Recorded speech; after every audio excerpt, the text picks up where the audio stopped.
Long ago, on an island far away, there were 4 ancient tribes of geckos. The Lychee, the Crested, the Chahooa, and the Gargoyle. And today, I'm gonna be reuniting them.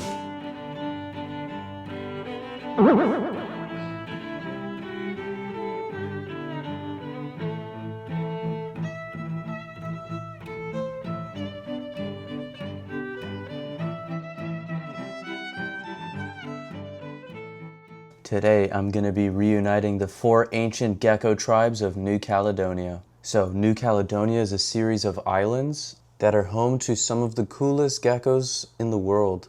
This right here is a crested gecko. Although there are many more types of species, the main ones that are kept in the hobby are these.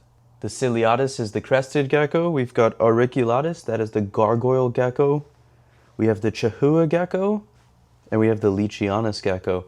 I have all 4 of the species currently, and I didn't want to miss the opportunity to show all 4 to you guys because I am actually going to be shipping 2 of them today. So the most commonly kept in the hobby is this one. This is a crested gecko. They make pretty good pets. They're pretty docile, easy to handle.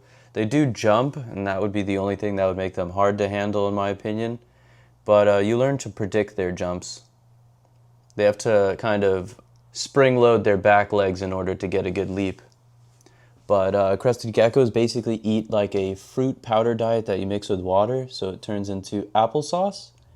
And they get their water from a mister like this. Something like that. You spray their enclosure, they lick it off the leaves, it helps them to shed their skin. There he goes. So yeah, crested geckos are the most commonly kept, but they are not actually my favorite. My favorite will be at the end, so stay tuned. The next most commonly kept in the hobby is the gargoyle gecko. Look at this little dude. If you are looking for something that is like a crested gecko, this is a great alternative.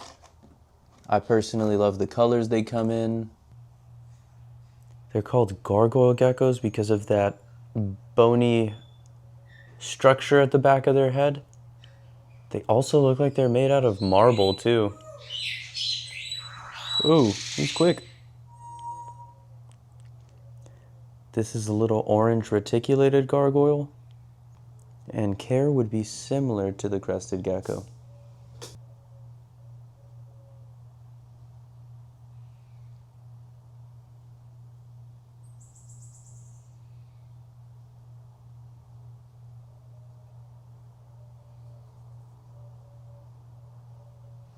He's a quick little guy.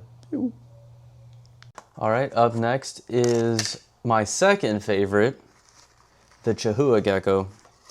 Look at this little guy. So the Chahooa gecko is also known as a mossy prehensile-tailed gecko. Pardon the monkey screams in the background. But these guys pretty much mimic the color and texture of moss, and their tail is prehensile. You can see you can grab onto stuff with that little tail. We call them Chahooa geckos because that is their scientific name, but these guys are criminally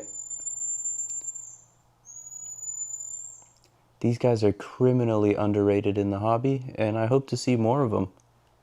I actually bred this guy myself. He's about a month and a half old. He was very feisty when he hatched out of the egg, and has tamed down really well since. Careful, buddy.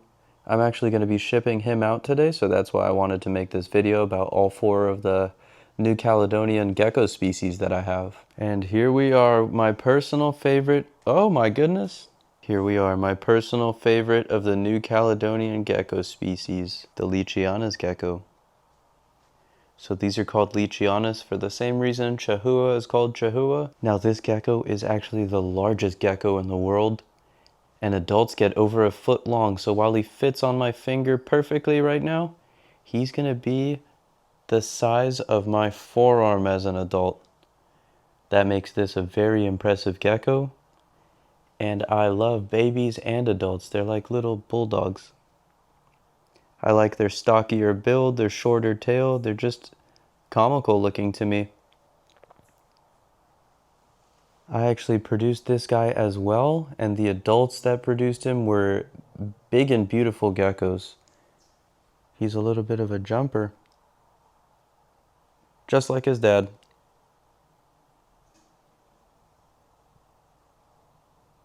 Where are you off to in such a hurry? Here's an honorable mention crested gecko. This is probably one of the most red geckos I've seen.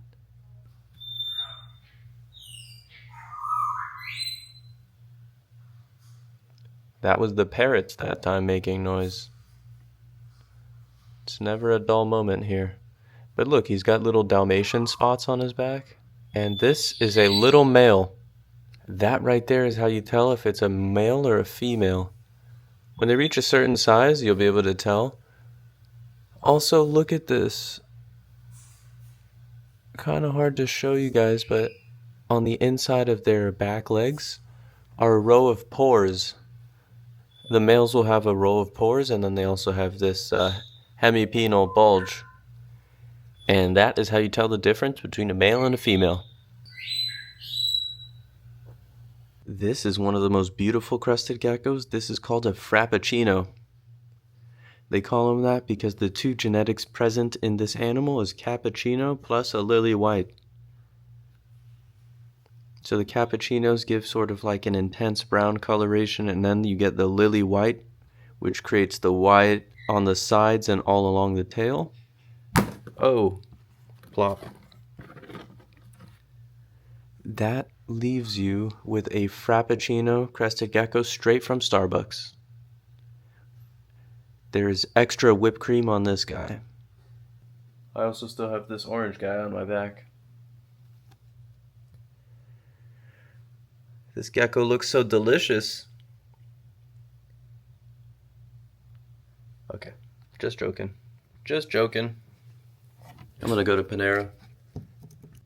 So something that can happen with crested geckos that I didn't mention earlier is they can lose their tails like this guy. When this happens, we call them a frog butt cresty, or at least I call them that, because they have the butt of a frog. Nice catch. I've actually never had a crested gecko drop its tail while I was handling it, and that's just because with these guys you don't want to grab them or anything, and they can startle pretty easily. So how I hold them is just like this. I let them walk on top of me. I'm not really restraining the gecko. They don't like that too much. They pretty much just like to be on a branch. They don't want anything coming from above and squeezing them or anything like that. So so I've never had a crested gecko drop its tail while I was holding it, but I have had shipments of crested geckos come to me, and I guess, I don't know, the FedEx guys must have kicked the package or something because all the crested geckos in that box had dropped their tails. And while that's unfortunate, it is kind of like their defense mechanism, and they don't grow it back. It's called self-autotomy, removing a part of one's own body. So in this case, they have a brain signal that tells their tail to shoot off, and it's kind of like Lego pieces, like the nerves and the tendrils of one piece of the tail, of one segment, plug into the next one, so it just kind of pops off the tail. Ideally, the predator would eat that tail, and gecko escapes with a round butt. If you're keeping any of these geckos as pets, this is probably the best way to set them up. This is a bioactive setup that's a live plant, requires constant watering, and you put little tiny isopods inside of the soil that will clean it for you, like a little cleanup crew. Oh my god, there's a centipede in there.